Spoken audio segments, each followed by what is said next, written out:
ಪದೇ ಪದೇ ಕಾಂಗ್ರೆಸ್ನ ಪಾಳೆಯದಿಂದ ಹೇಳಿಕೆ ಬರ್ತಾ ಇರುತ್ತೆ. ಅದಕ್ಕೆ ಇವತ್ತು ರಾಜ್ಯಕ್ಕೆ ಬಂದಿರುವ ಹೇಳಿದ್ದಾರೆ ಸುರ್ಜೇವಾಲಾ. KN ರಾಜಣ್ಣ ಅವರು ಮಾಧ್ಯಮ ಪ್ರತಿನಿಧಿ ಯಾವಾಗಾದ್ರು, ಯಾಕಂದ್ರೆ ಹೇಳಿಕೆ ಕೊಟ್ಟಿದ್ದವ್ರೆ ಅಲ್ವಾ, ಇದು ಮಾಧ್ಯಮದ ಕಲ್ಪನೆನೋ ಅಥವಾ ರಾಜಣ್ಣ ಅವರ ಕಲ್ಪನೆನೋ, ಇದಕ್ಕೊಂದು ಸ್ಪಷ್ಟೀಕರಣ ಬೇಕಾಗಬೇಕಿದೆ. ಸೆಪ್ಟೆಂಬರ್ ಕ್ರಾಂತಿ ಬಗ್ಗೆ ಮಾತನಾಡಿದ್ದು ಮಾಧ್ಯಮಗಳಲ್ಲ, KN ರಾಜಣ್ಣ ಅವರು ಬದಲಾವಣೆಯನ್ನ ಮಾತನಾಡಿದ್ದು. ಕ್ರಾಂತಿ ಅಲ್ಲ, ಚಿಕ್ಕದೊಂದು ಬದಲಾವಣೆ ಆಗೋದಿದೆ ಅಂತ ಹೇಳಿದ್ದು ಮತ್ತೊಬ್ಬ ಸಚಿವರು ಸತೀಶ್ ಜಾರಕಿಹೊಳಿ ಅವರು ಮಾಧ್ಯಮ ಪ್ರತಿನಿಧಿನ. ಸುರ್ಜೇವಾಲಾ ಅವ್ರ ಪ್ರಕಾರ ಎಲ್ಲವೂ ಕೂಡ ಮಾಧ್ಯಮ ಸೃಷ್ಟಿ. ಹಾಗಾದ್ರೆ ಸತೀಶ್ ಜಾರಕಿಹೊಳಿ ಅವರು, ರಾಜಣ್ಣ ಅವರು ಯಾವಾಗ ಮಾಧ್ಯಮ ಪ್ರತಿನಿಧಿ ಆದ್ರು? ಇದಕ್ಕೆ ಉತ್ತರ ಕಂಡುಕೊಳ್ಳೋಕೆ ಮುಂಚೆ ಸುರ್ಜೇವಾಲಾ ಅವರ ಹೇಳಿಕೆ ಇವತ್ತಿನದ್ದು ಗಮನಿಸಿ.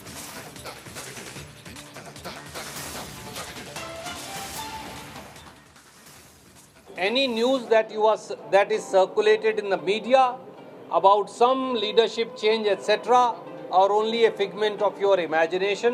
This is an organizational exercise we are undertaking. Thank you so much. Any news that is circulated in the media about some leadership change, etc., are only a figment of your imagination. This is an organizational exercise we are undertaking. Thank you so much. Any news that is circulated in the media about some. ಚರ್ಚೆ ಪ್ರಾರಂಭ ಮಾಡೋಣ. ಚರ್ಚೆಯಲ್ಲಿ ಕಾಂಗ್ರೆಸ್ ವಕ್ತಾರರು ನಿಖೇತ್ ರಾಜ್ ಮೌರ್ಯ ಅವರಿದ್ದಾರೆ. ನಮಸ್ಕಾರ, ಕಾರ್ಯಕ್ರಮಕ್ಕೆ ಸ್ವಾಗತ. After long time sir, good to have you. ಹಾಗೆ ಬಿಜೆಪಿ ವಕ್ತಾರರು ಅಶೋಕ್ ಗೌಡ್ರು, ಸ್ವಾಗತ ಸರ್. JDS ವಕ್ತಾರರು ಅಶ್ವಿನ್ ಗೌಡ್ರು ಇದ್ದಾರೆ. ನಮಸ್ಕಾರ, ತಮಗೂ ಕಾರ್ಯಕ್ರಮಕ್ಕೆ ಸ್ವಾಗತ. ನಿಖೇತ್ ರಾಜ್ ಮೌರ್ಯ ಅವರೇ, ಸುರ್ಜೇವಾಲಾ ಅವರ ಪ್ರಕಾರ ಕುರ್ಚಿ ಕಲಹ ಅನ್ನೋದು ಅಥವಾ ಬದಲಾವಣೆಯ ಸುದ್ದಿ ಇದೆಲ್ಲವೂ ಕೂಡ ಮಾಧ್ಯಮಗಳ ಕಲ್ಪನೆ, ಇಮ್ಯಾಜಿನೇಷನ್.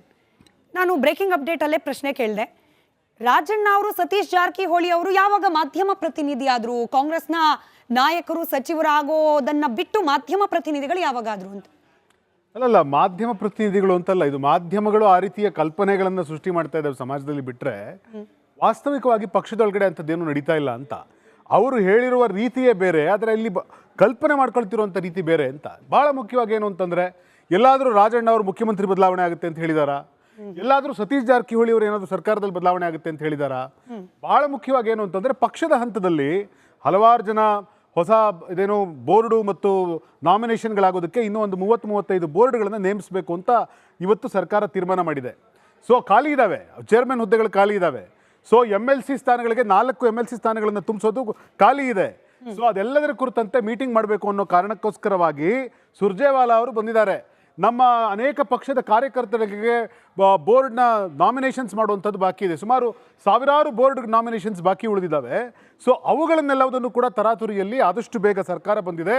ನಮ್ಮ ಪಕ್ಷಕ್ಕೋಸ್ಕರ ಯಾರು ದುಡಿದಿದ್ದಾರೆ, ಯಾರು ಸರ್ಕಾರಕ್ಕೋಸ್ಕರ ದುಡಿದಿದ್ದಾರೆ, ಅವ್ರುಗಳನ್ನ ಗುರುತಿಸಿ ನೇಮಿಸಬೇಕು ಅನ್ನೋಂಥ ತೀರ್ಮಾನವನ್ನು ಒಳಗಡೆ ಚರ್ಚೆ ನಡೀತಾ ಇದೆ. ಇದು ಬದಲಾವಣೆ ಅಂತಂದರೆ, ಬದಲಾವಣೆ ಅಂತಂದರೆ ಸರ್ಕಾರದೊಳಗಡೆ ಏನೋ ಮುಖ್ಯಮಂತ್ರಿನ ಬದಲಾಯಿಸ್ತೀವಿ ಅಂತಲೋ, ಪಕ್ಷದೊಳಗಡೆ ಏನೋ ಅಧ್ಯಕ್ಷರನ್ನು ಬದಲಾಯಿಸ್ತೀವಿ ಅಂತಲೋ, ಈ ಬಗ್ಗೆ ಯಾರು ಹೇಳಿಕೆ ಕೊಟ್ಟಿದ್ದಾರೆ ಅಂತ ಅಂಥದ್ದು ಯಾವುದೇ ಚರ್ಚೆಗಳನ್ನು ಯಾರೂ ಬಹಿರಂಗವಾಗಿ ಮಾಡೋದಿಲ್ಲ. ಮತ್ತು ಅಂಥ ಯಾವುದೇ ಚರ್ಚೆಗಳನ್ನು ಆಗೋದಿದ್ರೆ ಅದೆಲ್ಲವೂ ಕೂಡ ದೆಹಲಿ ಹಂತದಲ್ಲಿ ಆಗ್ತದೆ. ಅದು ರಾಜಣ್ಣ ಅವ್ರ ಮನೆಯಲ್ಲೂ ಆಗೋದಿಲ್ಲ, ಅಥವಾ ಜಾರಕಿಹೊಳಿ ಸಾಹೇಬರ ಮನೆಯಲ್ಲೂ ಆಗೋದಿಲ್ಲ, ಸಿದ್ದರಾಮಯ್ಯನವ್ರ ಮನೆಯಲ್ಲೂ ಆಗೋದಿಲ್ಲ. ಎಲ್ಲವೂ ನಡೆಯೋದು ದೆಹಲಿ ಹಂತದಲ್ಲಿ ನಡೀತದೆ.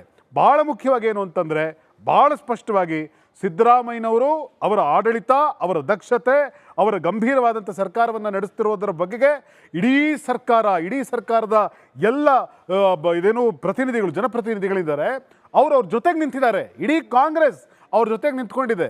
ಮತ್ತು ಇವತ್ತೇನಾಗ್ತಾ ಇದೆ ಅಂತಂದರೆ, ಈ ರೀತಿಯಾದಂಥ ಸುಳ್ಳುಗಳನ್ನು ಸೃಷ್ಟಿ ಮಾಡಿ ವಿರೋಧ ಪಕ್ಷದವರು ಮತ್ತು ಹಲವಾರು ಪಟ್ಟಭದ್ರ ಹಿತಾಸಕ್ತಿಗಳು ಈ ಸರ್ಕಾರವನ್ನು ದುರ್ಬಲಗೊಳಿಸುವಂಥ ಪ್ರಯತ್ನ ಮಾಡ್ತಾ ಇದೆ. ಸೊ ಇವತ್ತು ಕೂಡ ಸಿದ್ದರಾಮಯ್ಯನವರು ಹೇಳಿದ್ದಾರೆ, ನಮ್ಮದೇ ಸರ್ಕಾರ ಇನ್ನ 5 ವರ್ಷಗಳ ಕಾಲ ಬಂಡೆ ತರ ಗಟ್ಟಿಯಾಗಿರ್ತೀವಿ. ನಾನು DK ಶಿವಕುಮಾರ್ ಜೊತೆಗಿದ್ದೀವಿ. ಬೇಕು ಕಡೆ ಕೇಳ್ತೀನಿ, ಬಟ್ ಮುಂದುವರಿಸಿ. ನಾನು DK ಶಿವಕುಮಾರ್ ಇಬ್ರು ಕೂಡ ಕೈ ಹಿಡ್ಕೊಂಡು ಗಟ್ಟಿಯಾಗಿ ನಿಂತಿದ್ದೀವಿ. ಈ ಸರ್ಕಾರವನ್ನ ಮುನ್ನಡೆಸ್ತೀವಿ. ನಾವು 5 ವರ್ಷ ಈ ಸರ್ಕಾರ ಬಹಳ ಸುಭದ್ರವಾಗಿದೆ ಅನ್ನೋ ಮಾತನ್ನ ಅವ್ರು ಬಹಳ ಸ್ಪಷ್ಟವಾಗಿ ಹೇಳಿದ್ದಾರೆ. ಮಾಧ್ಯಮಗಳು ಕಲ್ಪನೆಯನ್ನ ಮಾಡ್ಕೊಳ್ತು. ಅಶೋಕ್ ಗೌಡ್ರೆ, ನಿಮ್ಮ ಪಕ್ಷ ಹಾಗೆ ನಿಮ್ಮ ಮಿತ್ರ ಪಕ್ಷ JDS ಅಶ್ವಿನ್ ಅವ್ರು ರೆಪ್ರೆಸೆಂಟ್ ಮಾಡ್ತಿದ್ದಾರೆ. ನೀವಿಬ್ರು ಯಾಕ್ರಿ ಸುಳ್ಳು ಸೃಷ್ಟಿ ಮಾಡ್ತಿದ್ದೀರಿ? ಸರ್ಕಾರ ಗಟ್ಟಿಯಾಗಿದೆಯಂತೆ, ಮುಖ್ಯಮಂತ್ರಿ ಕುರ್ಚಿ ಕೂಡ ಗಟ್ಟಿಯಾಗಿದೆಯಂತೆ.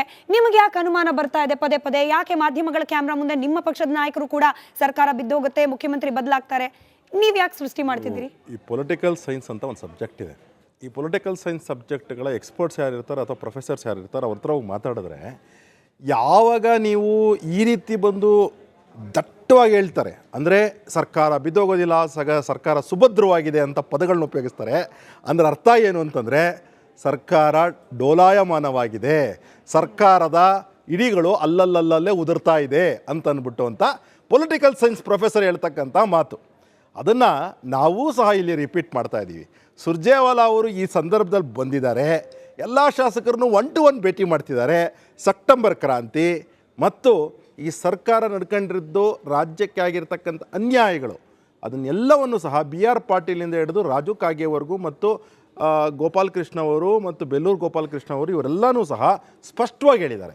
ನಮ್ಮ ಪ್ರಕಾರ ಏನು ಅಂತಂದರೆ, ಒಂದು ನಮ್ಮ BJPಯ ಪ್ರಕಾರ ಸುರ್ಜೇವಾಲಾ ಅವರು ಏನಕ್ಕೆ ಬಂದಿದ್ದಾರೆ ಬೆಂಗಳೂರಿಗೆ ಅಂತ ಹೇಳಿದ್ರೆ, ಏನು BR ಪಾಟೀಲ್ ಆಪಾದನೆ ಮಾಡಿದ್ರು, ಹೌಸಿಂಗ್ ಸ್ಕ್ಯಾಮ್ ಆಗ್ತಿದೆ, ಸಾಲಿಡ್ ವೇಸ್ಟ್ ಮ್ಯಾನೇಜ್ಮೆಂಟ್ ಸ್ಕ್ಯಾಮ್ ಆಗ್ತಿದೆ ಅಂತ ಬೇರೆ ಶಾಸಕರು ಮತ್ತು ಬೇರೆ ಬೆಂಗಳೂರಿನ ನಗರದ ಅನೇಕ ಜನ ಹೇಳ್ತಾ ಇದ್ದಾರೆ.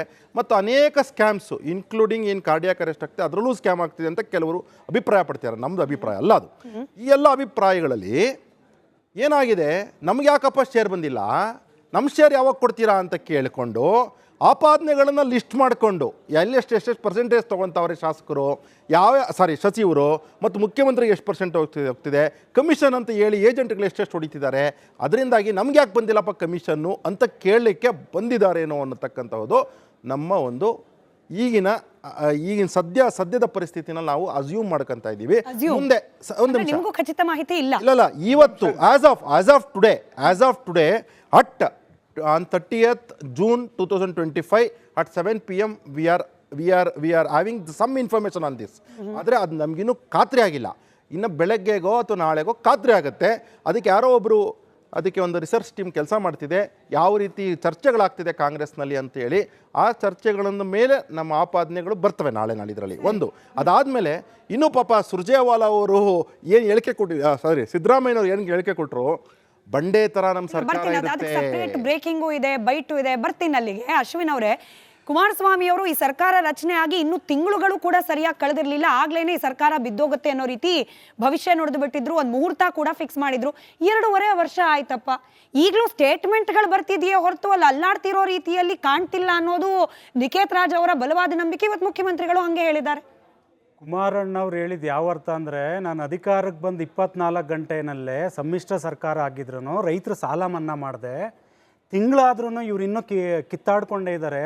136 ಶಾಸಕರು ಅವತ್ತಿದ್ರು, 136 ಶಾಸಕರು ಬೃಹತ್ ಸಂಖ್ಯೆ ಇಟ್ಕೊಂಡು ಈ ಮಟ್ಟದಲ್ಲಿ ಕಿತ್ತಾಟ ಏನಕ್ಕೆ ಬೇಕು ನಿಮ್ಮಲ್ಲೇ ಈಗ ಹೇಳ್ತಾ ಇದ್ರು. ವಿರೋಧ ಪಕ್ಷದವರು ಸುಳ್ಳು ಹೇಳ್ತಿದ್ದಾರೆ, ಸುಳ್ಳನ್ನು ಹುಟ್ಟಿಸ್ತಿದ್ದಾರೆ ಅಂತ. ವಿರೋಧ ಪಕ್ಷದವ್ರು ಏನಕ್ಕೆ ಮಾಡಬೇಕು? ಮೊನ್ನೆ BR ಪಾಟೀಲ್ ಅವರು ಯಾವ ಪಕ್ಷದವರು, ರಾಜು ಕಾಗೆ ಅವರು ಯಾವ ಪಕ್ಷದವರು, ರಾಮನಗರ ಶಾಸಕರು ಯಾವ ಪಕ್ಷದವರು, ಮಾಗಡಿ ಬಾಲಕೃಷ್ಣ ಅವರು ಯಾವ ಪಕ್ಷದವರು, ಗುಬ್ಬಿ ಶ್ರೀನಿವಾಸ್ ಅವರು ಯಾವ ಪಕ್ಷದವರು, ಮಂಡ್ಯ ರವಿ ಗಣಿಗ ಅವರು ಯಾವ